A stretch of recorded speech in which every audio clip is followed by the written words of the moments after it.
भारत में सशक्त प्रधानमंत्री के नाम पर अगर किसी ने पहचान बनाई तो हमारे सामने इंदिरा गांधी का चेहरा सामने आ जाता है। एक कुशल निर्देशिका, नेतृत्वकर्ता और राजनेता के रूप में उभर कर सामने आई।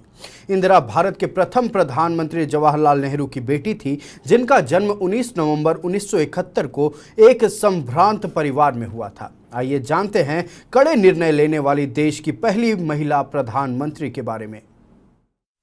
महिला स्वतंत्रता सेनानी रही इंदिरा गांधी को प्रभावशाली शैक्षिक पृष्ठभूमि के कारण विश्व के सर्वश्रेष्ठ विश्वविद्यालयों ने डॉक्टरेट की उपाधि से सम्मानित किया था।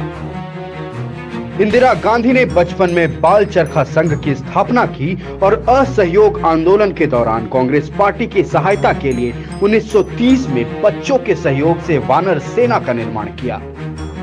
सितंबर 1942 में इन्हें जेल में डाल दिया गया और 1947 में इंदिरा ने महात्मा गांधी के मार्गदर्शन में दिल्ली के दंगा प्रभावित क्षेत्रों में काम किया। इंदिरा गांधी की राजनीतिक जीवन की शुरुआत 1955 से शुरू हुई, जब उन्हें कांग्रेस कार्य समिति और केंद्रीय चुनाव समिति का सदस्य बनाया गया। 1959 से 1960 तक वो ऑल इंडिया कांग्रेस कमेटी की अध्यक्ष रहीं और 9 जून 1964 को उन्हें सूचना एवं प्रसारण मंत्री बनाया गया। इंदिरा ने 24 जनवरी 1966 तक इस पद को सुशोभित किया। इसके बाद जनवरी 1966 से मार्च 1977 तक वह स्वतंत्र भारत की प्रधानमंत्री रहीं।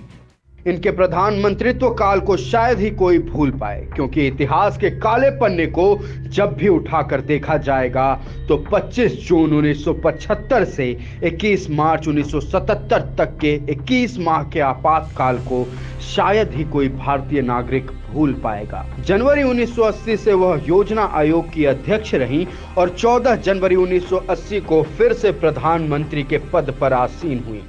हालांकि इंदिरा के शासन काल में भारतीय नागरिकों के जुबान पर एक ही नारा था, Indira is India and India is Indira. ठीक उसी तरह से वर्तमान समय में लोग Modi is India and India is Modi के नारे लगा रहे हैं।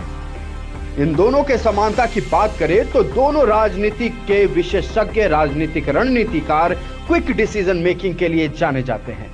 जिस तरह से इंदिरा गांधी जनसभाओं को संबोधित करती थी, ठीक उसी तरह से प्रधानमंत्री नरेंद्र मोदी भी जनसभाओं को संबोधित कर लोगों के दिलों में जगह बना चुके हैं। आत्मनिर्भर भारत का नारा भी इंदिरा गांधी ने ही दिया था। वे देश के युवाओं और महिलाओं को आर्थिक रूप से सशक्त बनाने के लिए आत्मनिर्भरता का पाठ पढ़ाया करती थी। ठीक उसी तरह से वर्तमान समय में प्रधानमंत्री नरेंद्र मोदी भी आत्मनिर्भर भारत निर्माण पर जोर दे रहे हैं। भारत के लिए एकता कभी भी विवशता नहीं रही है। भारत के लिए एकता सदा सर्वदा विशेषता रही है। ऑपरेशन ब्लू स्टार के बाद पंजाबी समुदाय के लोग इंदिरा गांधी से नाराज चल रहे थे, जिसके बाद 31 अक्टूबर 1984 को बेअंत सिंह और सतवंत सिंह नामक अंगरक्षकों ने इंदिरा गांधी को उनके आवास पर गोलियां मार दी, जिसके कारण उनकी मौत हो गई। लाइव 7 के लिए डेस्क की रिपोर्ट।